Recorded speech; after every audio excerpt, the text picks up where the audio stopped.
Tapping over, tapping your shoulder. And your arm.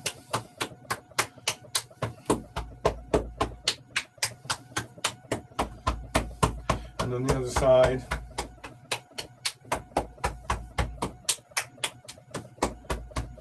Upper part of your chest.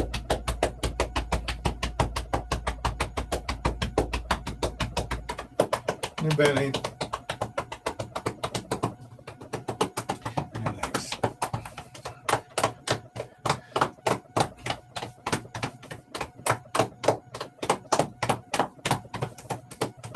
Lovely. So sit back.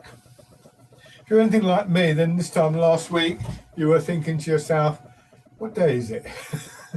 So that sense of focus and clarity is definitely one of the things that drifts away, I think, over a period like the whole Christmas midwinter period. You'll get it back, fine, but just recognize that and see that in a way as the first thing that we actually want to try and do. Bring our attention into our body.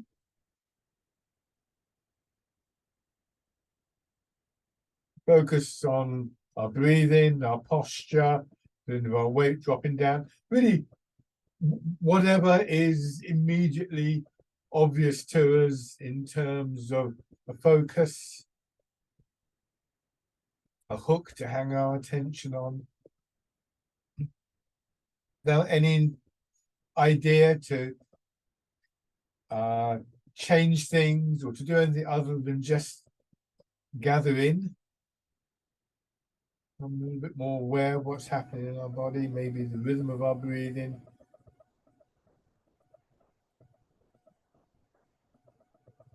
Any sensations of movement, any sense of tightness in our body.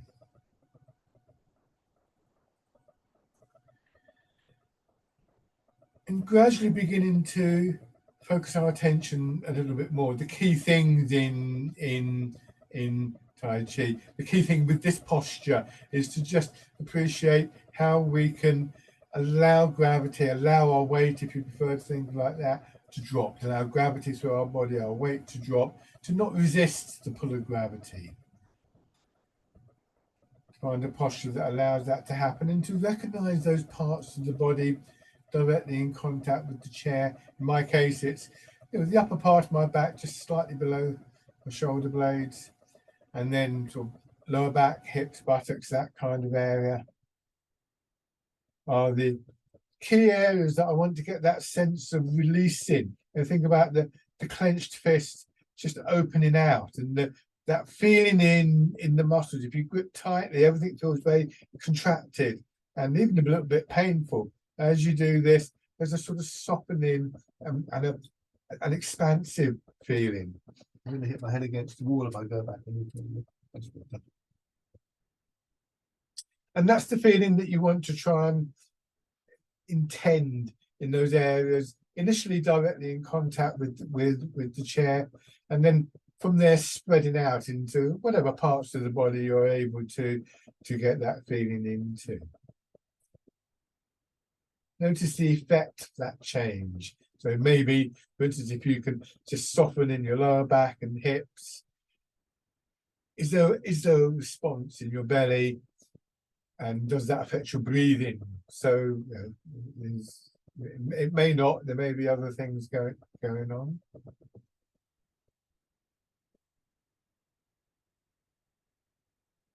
And then coming back up to the upright position, and there's two angles we can take. We can use an awareness of what I think of as the technical side of Tai Chi. This is where my feet should be. This is where I want my knees to be. This is the weight distribution, and so on and so forth. Alongside that, we can also use that awareness of that releasing feeling, trying to remember some of those qualities that we noticed a few moments ago, and just have the intent, almost give the instruction to the body. This is how you want it to feel. And depending on what's appropriate, you can use one or the other. You might think, well, I want that feeling of releasing in my shoulders, but you can't quite get it. And then you think, oh, hold on, maybe if I change my posture a bit or think about that, it'll work. Or if you're not quite sure exactly where your shoulders should be, that's when you come back. This is how you want it to feel, and so on and so forth.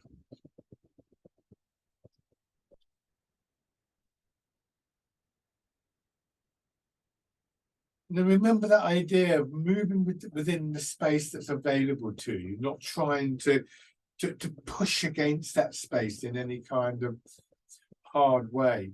Turning your head a little bit.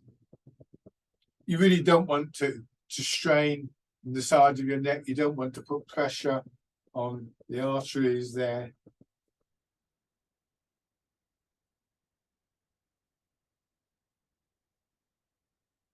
So another kind of idea, another image that we can use is this sense of the idea that our neck's being massaged. So we don't always have to think of Tai Chi as exercise. It obviously is a form of exercise, but it's more than that. If we only approach it from the point of view of this is a nice gentle exercise, then we're only really getting part of the story, because it doesn't fit entirely within that sort of label. There's that massaging quality, there's the meditational element.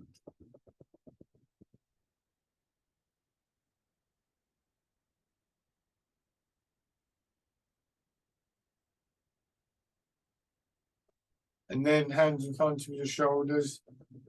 What we can do, and you know, the idea that we want to be able to move further is a very reasonable one. I wouldn't say we don't want to do that in Tai Chi, but how we do it will make a difference. So if I'm doing this, I think, well, I'd quite like to make it a slightly bigger circle, bring my arms up, and then instead of pushing hard, I just soften and I open my chest a little bit. And sometimes I would get more movement from that. Or it might even be I get to here, if I can soften in my lower back and drop my weight down, I will get more movement. So it's essentially we get more by relaxing, and then going forwards, which again is at odds with what we would normally think if we were regarding this purely as a way of exercising.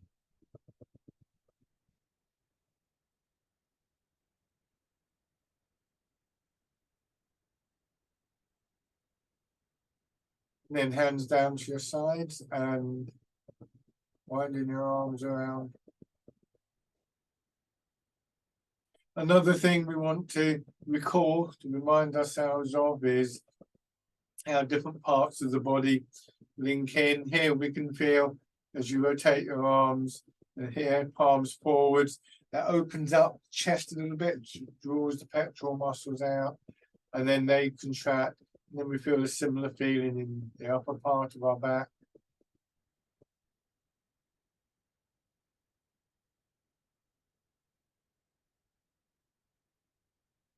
And then winding around.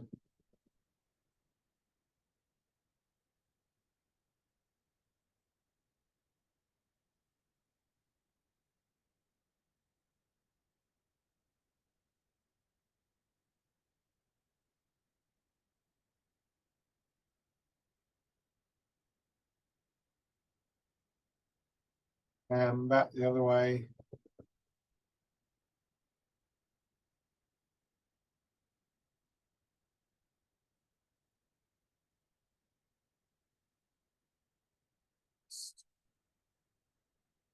Easing forwards, lifting your weight move. Remember, trying to have an idea of your weight as something, or the focus of your weight, the majority of your weight, as something that can move. It can change position in your body. And here, to go forwards into our feet, back into our hips. We don't want that central part of our weight to be up in our shoulders, for instance. What you may find is as you come to the upright position, you'll pull yourself up so it feels quite heavy up there, and then you just let it drop down. You sort of slot into place. So this is a movement that clearly involves the whole of our body. And I think really what we're moving towards is almost a sort of dual view of these exercises. Each exercise, as I've said before many times, will have its own particular resonance, its own reflection within the body. Different parts of the body being moved, different parts of the body linking up, and so on and so forth. But kind of underpinning that as a foundation for that, there's also this sense that always that our whole body is connected and part of any particular movement. So it might be like listening to a piece of music that you might try and identify, listen to one particular part of the music, some instruments, or maybe somebody singing or something like that. And yet at the same time, there's a drummer and there's a rhythm section or whatever underneath. You don't necessarily focus directly on it, but if it suddenly got taken away, it would sound very strange. And we want to try and just be aware on those levels. We're capable of doing that. It's almost like we have levels of attention. Some things we're really focusing on, but there are things to the side and behind us and so on and so forth. Turning in the middle of your body. And at this point, just think in terms of your whole body, your whole upper body as one unit, just almost like a solid block. So you're not going to try and say put your shoulders around. You turn in the middle of your body.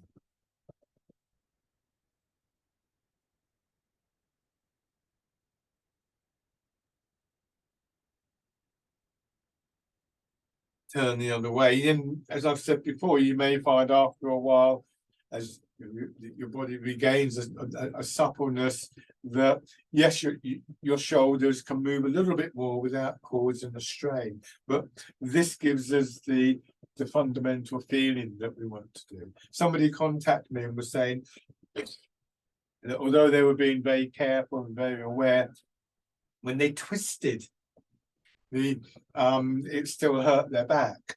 And actually, one of the things I said when I went back to them was, don't twist, turn rather than twist. It's a different kind of build. We can think about what we're doing in this way. We change what we're doing. And then just going around, a nice smooth feeling in your back, your spine, your ribs, as though those bones were just floating within your body. It's quite difficult. We do tend to hold our backs and shoulders very tight. So much better to start off with smaller movements, because the closer we get to the edge, as it were, the more likely our body is to naturally stiffen up. We, without even being aware of it, consciously aware of it, we will detect that there's a hole there. We're programmed to recognize that, and our body will start to go, no, don't go any nearer to that. Go back the other way.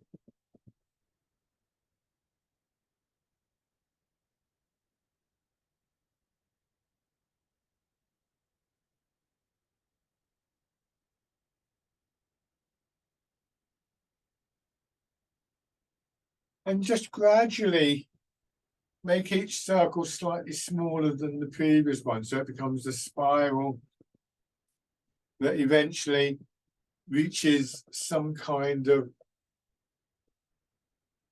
sort of fixed point, I suppose you could call it.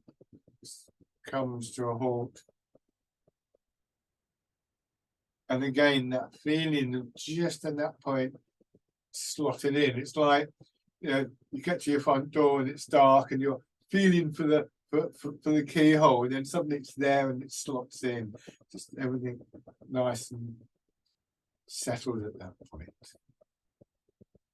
And then all one heel up, step out, heel, toes, and just see if you can gently push down, like you're stepping into soft sand.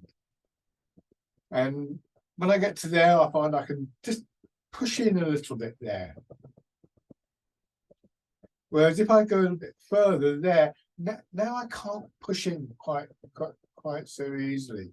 So I start to get a measure for what is a correct length of step.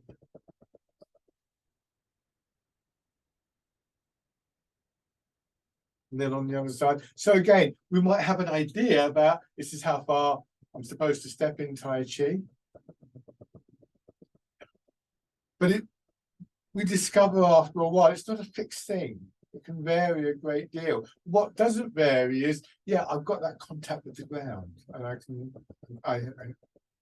keep that. So again, moving between the more sort of, when I tend to think of the intuitive and the technical. Okay, and then come back to the center. So, bird folds its wings. The openness of the chest, but also feel the underlying rhythm, the flow,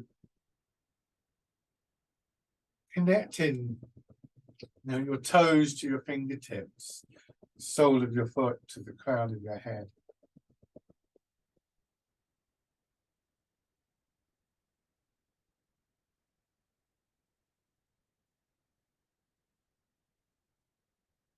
And one way or another, that becomes a constant.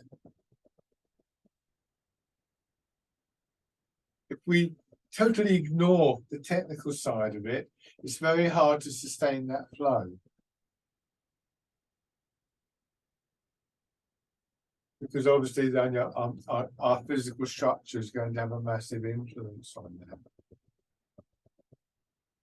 On the other hand, without that flow, it's hard to recognize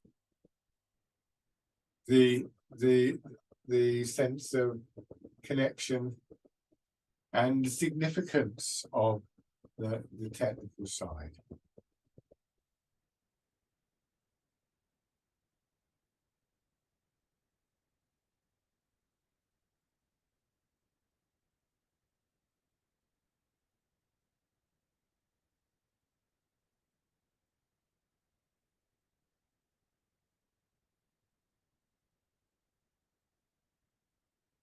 And then fisherman cast the net.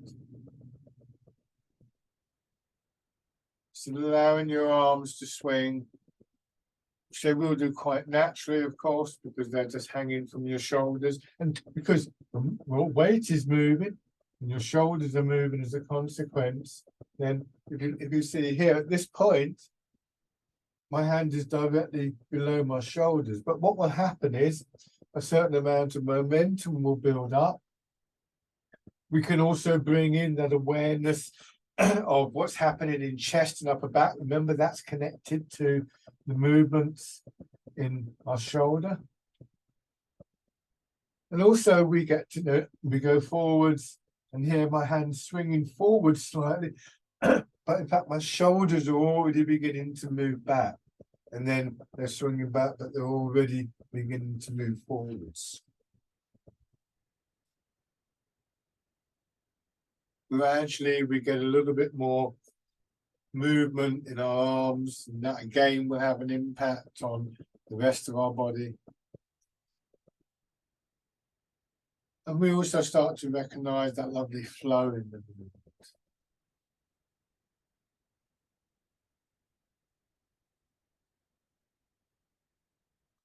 Excuse me. As you go forward, your hips are dropping back, and so your head is moving away from your hips slightly. There's a lengthening through your back. And we feel the contraction beginning. That helps to bring your head and shoulders upright.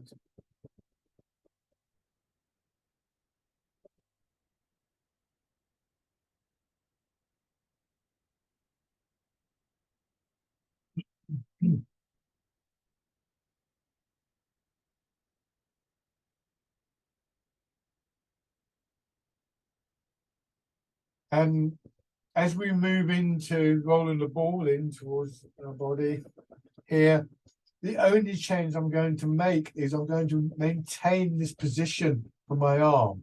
I'm going to focus on that sense of the contraction through my back. And that starts the movement off for me. So my arm isn't moving that much, but then if I didn't do anything else, this is what would happen. But I get to here a bit stiff in my elbow, so I let that soften, and that helps to bring my hand over again. And then I can, because I'm being quite economical with my arm, I'm not straining or trying too much, and I've got that background awareness. I notice a feeling of expansion, a movement upwards, like a wave coming up underneath my arms. And that also helps to bring my arms up. I get a little bit more movement. Obviously, there are things happening in my arms and my shoulders. That lengthening of the back extends to here, so that also contracts. That helps to bring my hands up. So gradually bringing together a number of different factors, bringing them into our awareness, gradually helps to increase the range of our movement without straining. That sense of spaciousness in the body just begins to expand a little bit. And this time, as I come back, again, I'm thinking of my chest expanding, pushing my elbows out. Pigeon spreads its wings. And then contracting, feeling my back expanding.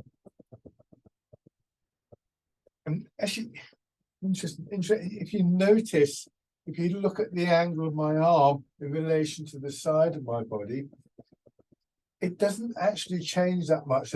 This can be fairly straight. I'm not sort of doing this at all. I can introduce a little bit of that. But what I don't want to do is start doing this. When one part of our body is in motion, the whole of our body is in motion. This spreads the load, it spreads the effort, not equally. Legs will always be a major part of any movement, as will our back, but never the whole story.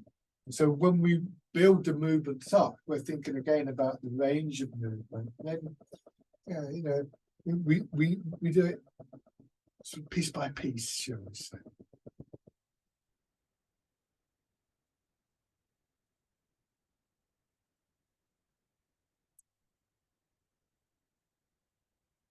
And when we make the change to push and wave, again, it's fairly simple. We pull back first, and that brings our elbows back. Then we open the chest. And now part of the power of the movement, a lot of it comes from the weight moving forwards and backwards, as always, in this exercise, but also this, rolling the chest and upper back. And if we combine that with this image of pushing against water or something similar, we start to develop this sense of internal strength within the body. Again, it's a combination of the way that we use our awareness, quite often with imagery or one way or another, alongside a sort of technical awareness.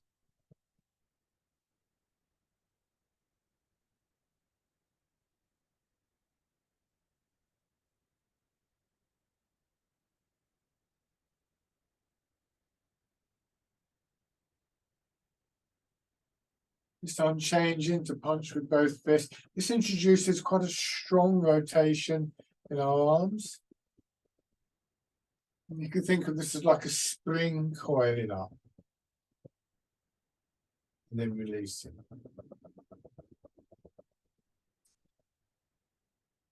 once again, a stronger feel. And just recognize that all the exercises so far have involved a transfer of the weight from front to back to front, alternating from our hips to our feet, to our hips, to our feet. So that's a good way of recognizing the significance of feet, legs, the movement of the weight on the whole body.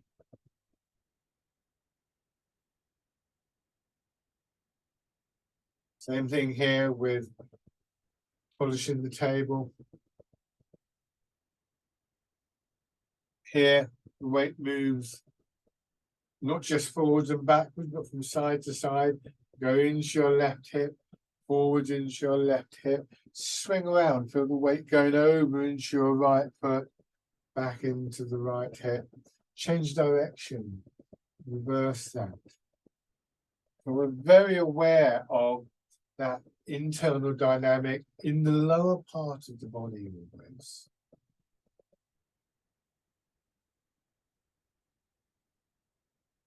When we want to make a change, we try to initiate the change from there. When we change direction, we don't think about our shoulders or our arms changing directions. Think here, now we want the weight to go into our left hip. And that starts the whole process in the other direction.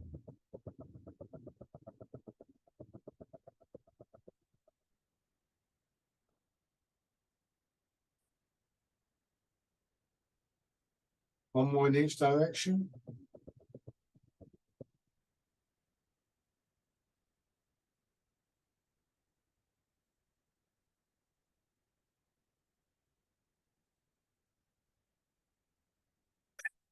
Turning your hands palm up.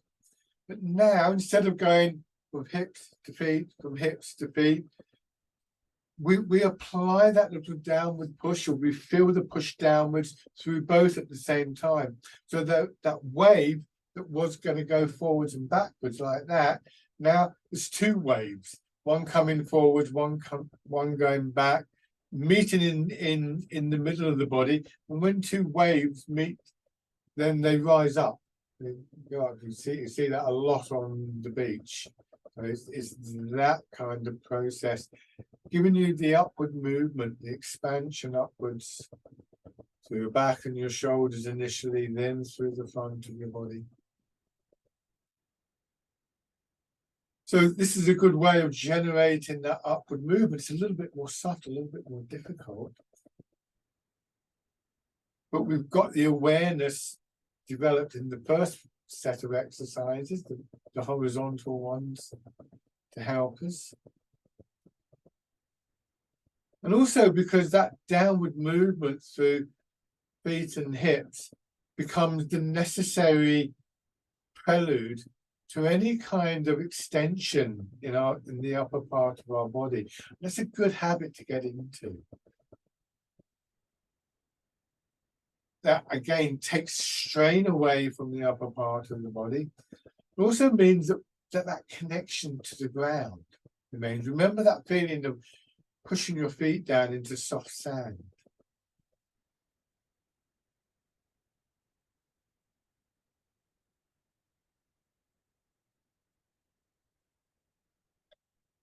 So yes, we want a sense of the whole body engaged in the movement, but sometimes we might choose to focus on particular aspects, and depending on what's appropriate for our own practice. Sometimes I find myself thinking, I want to work on this or that or something like that.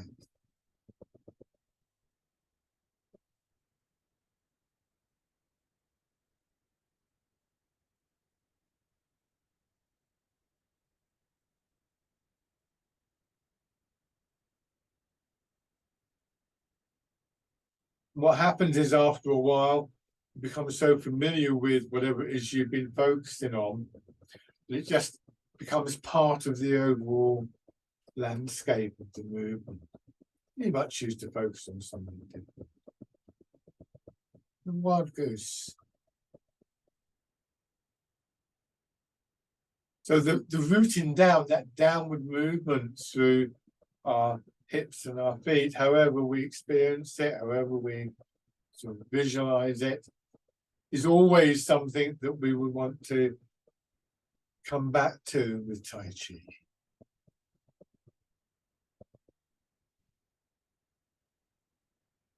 Another element would be the turning in the center of our body.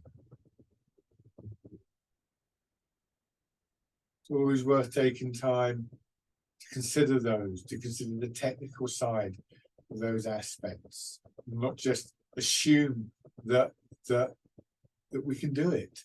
I don't think anybody I know who's done Tai Chi long term would actually turn around and say, oh, I can root down, I don't need to bother about that anymore.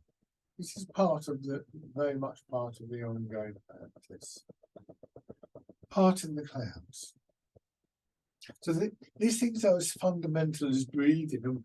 And, whether you're focusing on your breath or not, I haven't really talked about that today. But, if you're focused on your breathing, then you keep on breathing. But when you stop focusing on your breathing, you don't just take one breath and think, okay, I've done my breathing for today.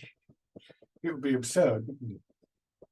And things like rooting down, the movement from the center, that sense of moving out from, returning to the central position, the position of central equilibrium, should be really in that same category as your breathing. These are the things that often get lost over a break.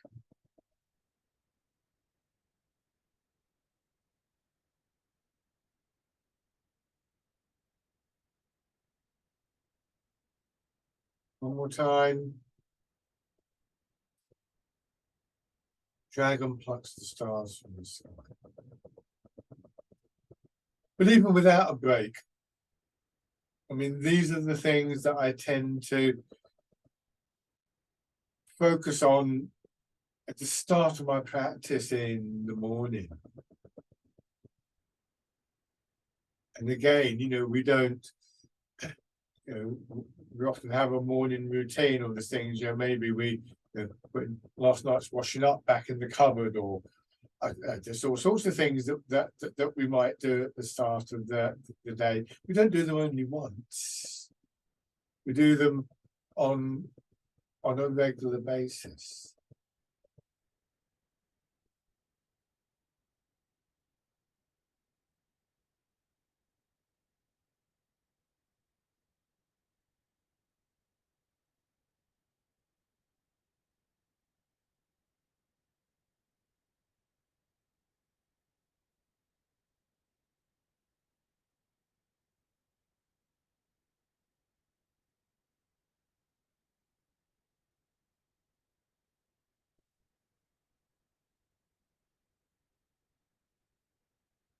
One more time.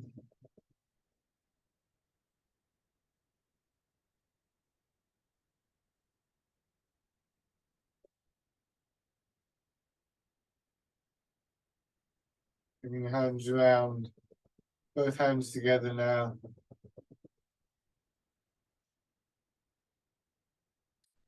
Those of you in the class, you've all got enough experience to not have to think too closely about any particular exercise. This is a familiar routine to you.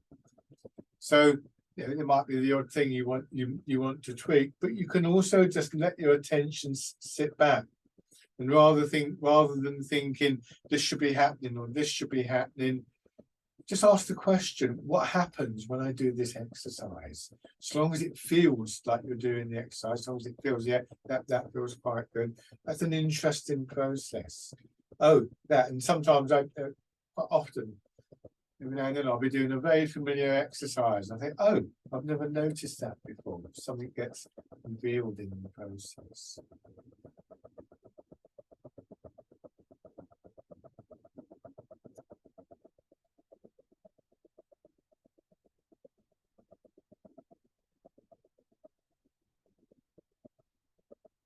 And then forwards and easy forwards.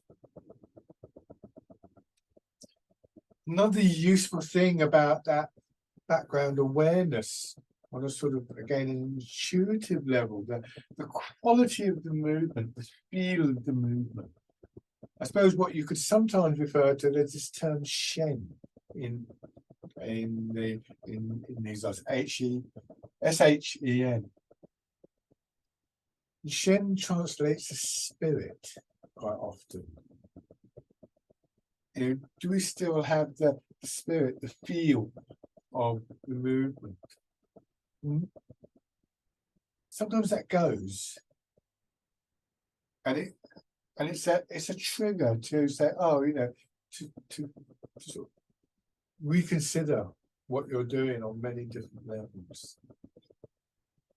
Grasping the tiger's ears, hands loosely fisted again.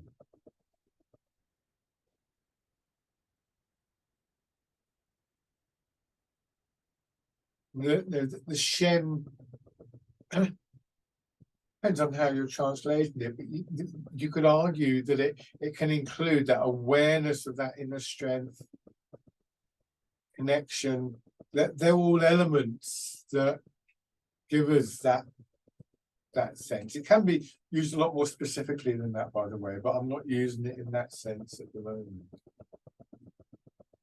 That feel is a good way of thinking.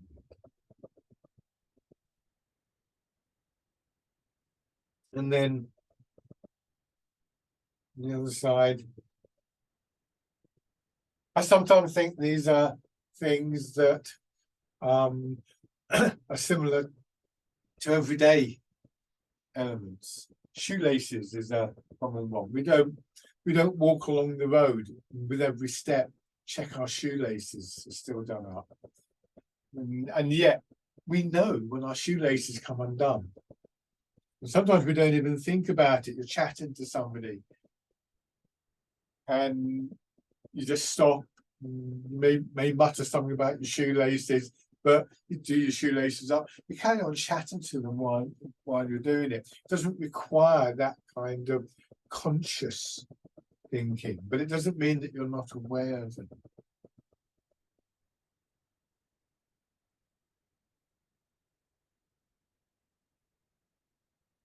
And then grasping the tiger's ears. It's not some kind of superhuman power. It's repetition is the key here. If you've never worn shoes, then you might not even notice the difference if your shoelaces come undone. But because we wear them all the time, there's just a kind of knowing.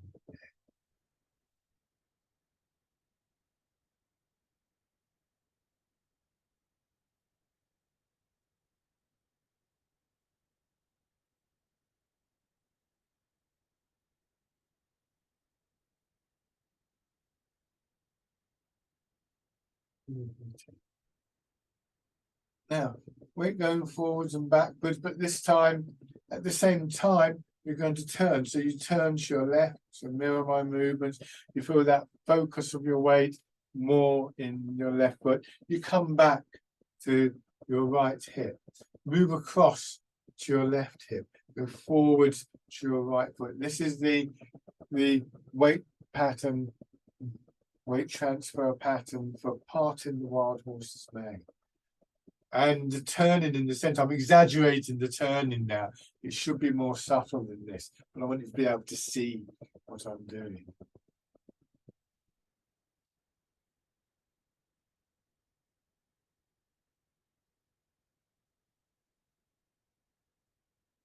So an X with a line underneath it. Now, come back into your right hip, hold a ball with your right hand on top, your left hand underneath, parting the wild horse's mane. With the openness across the chest. Drawing back to hold the ball. Take your time. We want the flow of the movement, but we also want to be precise in the movement. There are these points that we want to recognize. Like, you know, if you want to walk somewhere, you recognize certain points, the places where you turn left or turn right or something like that. You don't necessarily stop at that point, but you don't turn left before you've got to the gate, sort of thing.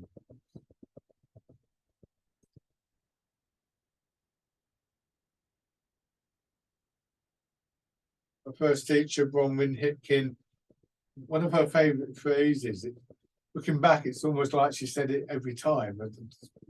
But she always used to say the seed of the next movement is in the movement that you're on. So your best chance of getting the next movement correct is to be as correct as possible in this movement. And that stops our minds rushing ahead. Oh, I don't know what to do. Oh, how am I going to do this? And so on and so forth. It helps to cultivate that meditation of stillness within the movement. It's not a way of discounting the movement.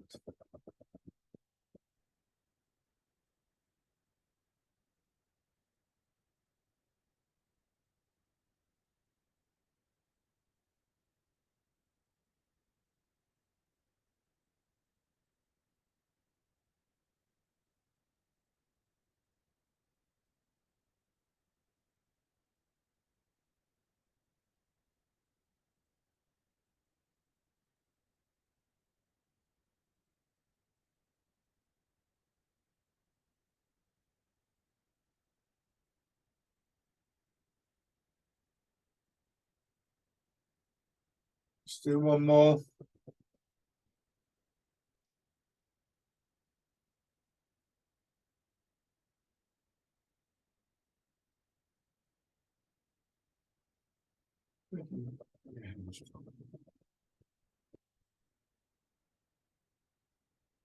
Okay, just rubbing your hands together.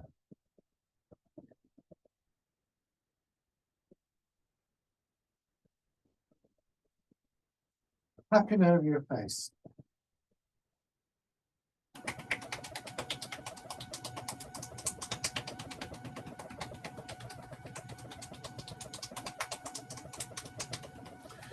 Over your head and neck.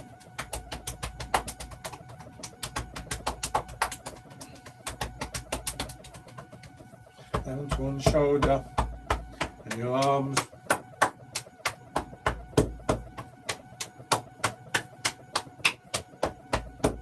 On the other side.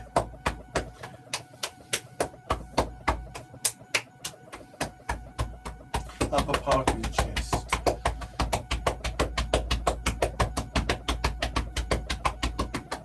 Belly.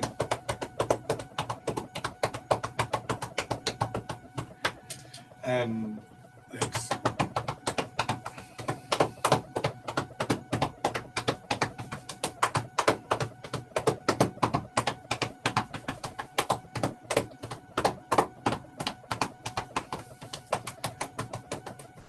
Okay, and then pushing your heels up and down.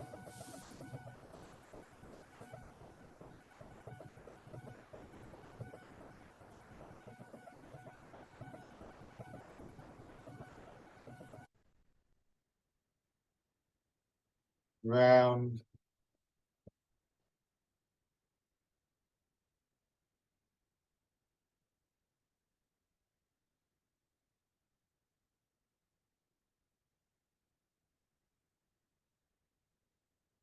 Back the other way.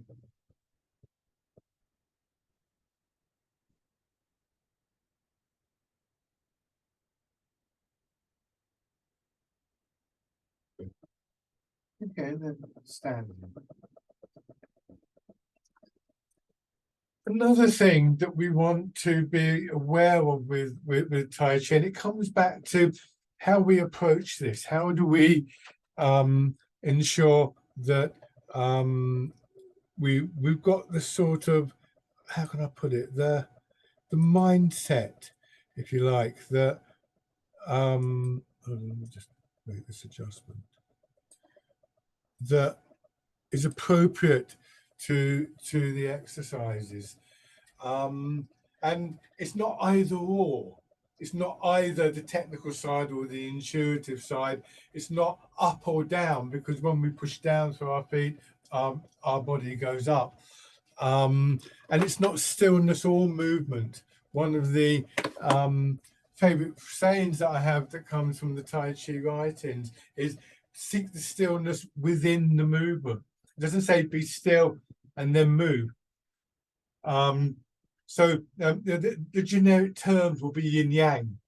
You know, you might, and they're abstract terms. In that sense, yang might mean movement, yin might be stillness, or yang could be expansion, yin contraction, yang up, yin down. But it's suggesting it's not yin and yang even. It's not yin or yang. The Chinese term is one word. So we often think about yin and yang as though they're two separate things that come together. But actually, the Chinese term, a more correct translation I understand, is yin yang, not yin and yang, but one thing with two different sides to it, if you like. So that again is something that we want to consider. Again, there are times when we might focus on one particular aspect of it, when, you know, because it's not a fixed thing, it's a very fluid thing. Sometimes we might need to root down more, sometimes we might want to think about the expansive quality, but overall we want a harmony between them. I'm going to keep the chair here for a moment, because I just want to show just standing with your feet hip width apart, so toes pointing forwards as much as possible and so on, and just rolling your weight forwards and back, because I'm exaggerating this, by the way, and actually what's happening is I'm almost doing that, and what's stopping me doing that is my body tensing up. If I was to do it correctly, then all you would see is this. You'll see hardly anything at all at this point.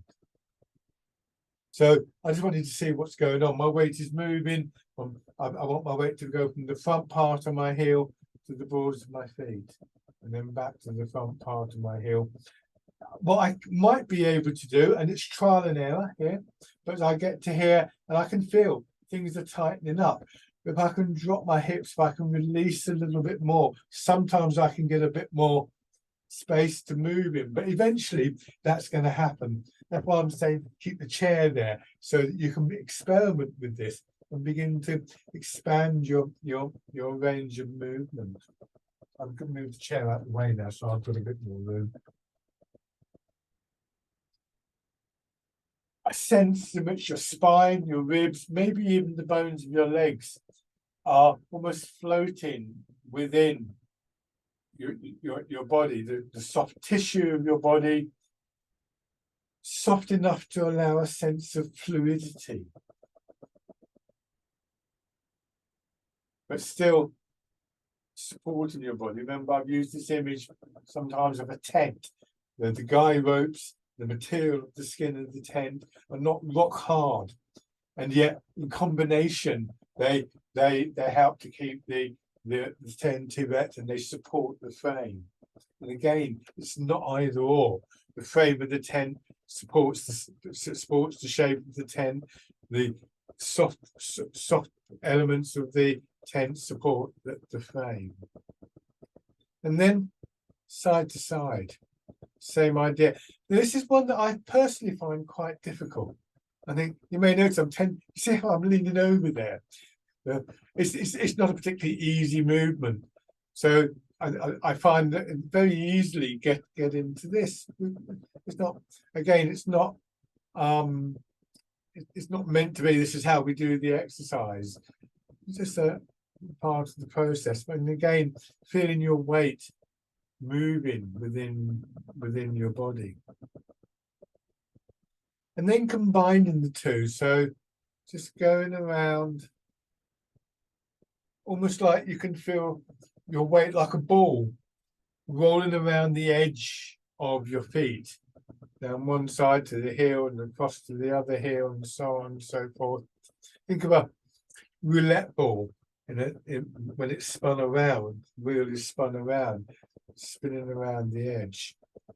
And of course, you know, if I go too far, then that's going to happen. Or more importantly, not just about whether I fall or stumble, but it's about whether I get to here and my body's responding by stiffening up. I don't want that stiffness.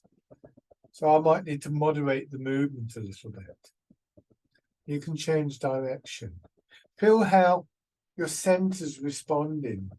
Think of your center, think of your center, the middle part of your body moving towards your toes, towards the other foot, towards your heel, and so on and so forth.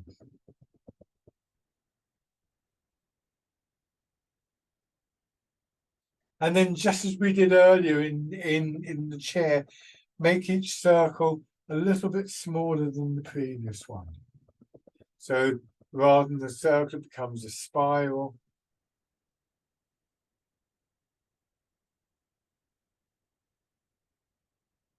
Until eventually you reach the middle in this sense of settling down. Again, there's a technical element here, isn't there? Maybe if you've got the experience, it may be appropriate. You want the weight just behind the balls of your feet, hips dropping back to give you that. It may be that that's not quite comfortable for you at the moment, but this sense of central equilibrium once again. Zhongding is the Chinese term. And then the weight sink back and push up. Central equilibrium is not a fixed thing in the sense that it's always in the same place, because as one thing changes in our body, everything will change.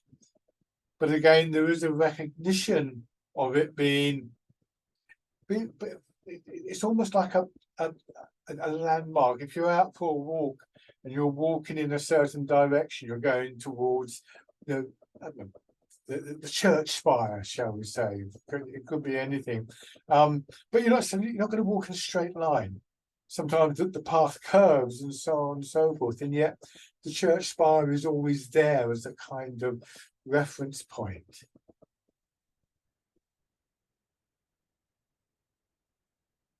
Another image I use for central equilibrium is it's like a mooring post for a boat. Boat moves around, but it doesn't drift all the way away. So now, bringing your hands around in a little sequence of 3, pushing up and pressing down. Change into the wild goose.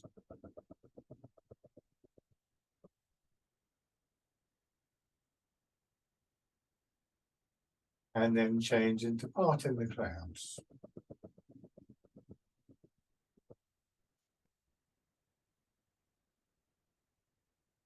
Back to rooting down.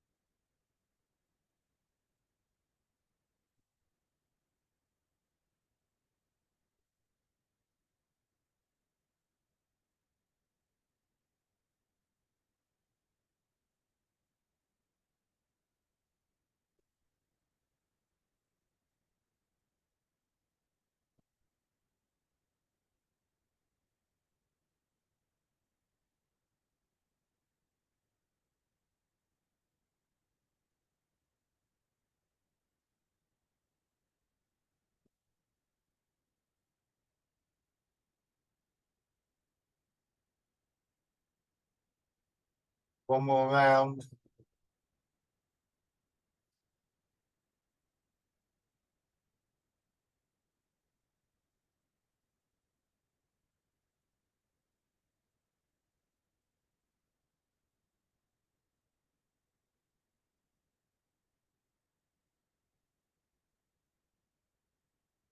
And stand.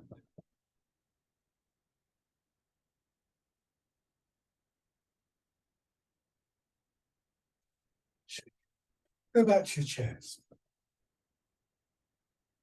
These are the things I've been talking about today are very much the constants within Tai Chi. But again, it's not constant in the sense that they're always exactly the same. Constant in the sense that they're always there, you know, like the rhythm in the piece of music, it's always there in the background in one way or another, in one form or another.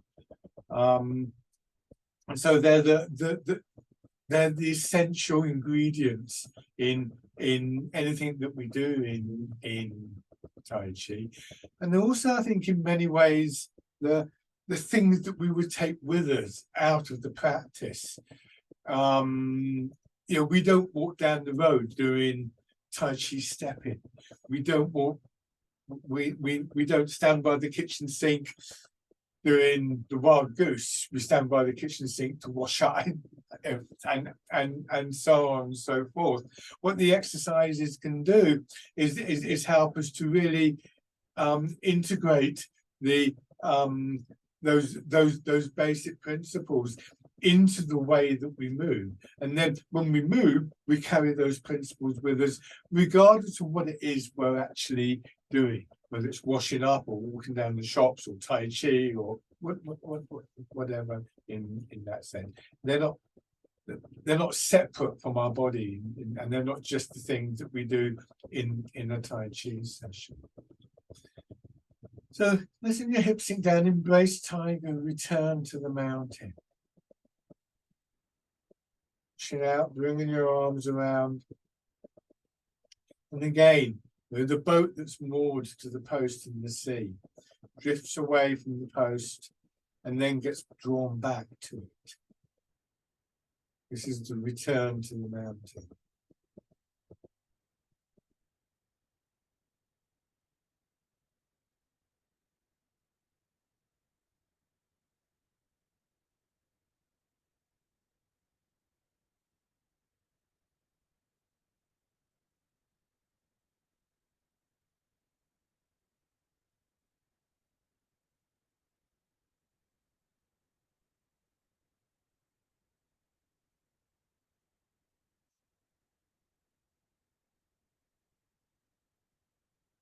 One more round.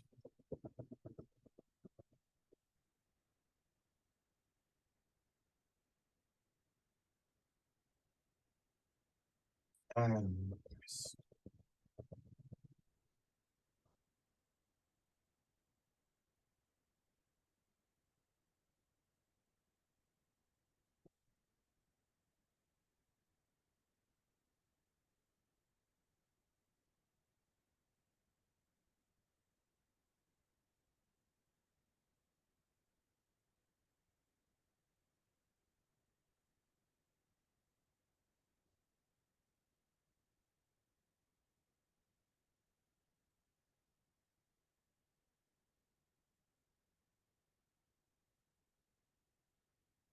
And just open your eyes. Great. Once again, that went by very quickly for me. We'll sort out the timing. But hopefully that was good for you. Thank you very much, everybody, for coming to the class, watching, joining in. So enjoy the forthcoming weekend. We can all take another rest this weekend, can't we? So yeah. Thank you. So thank you very much. Take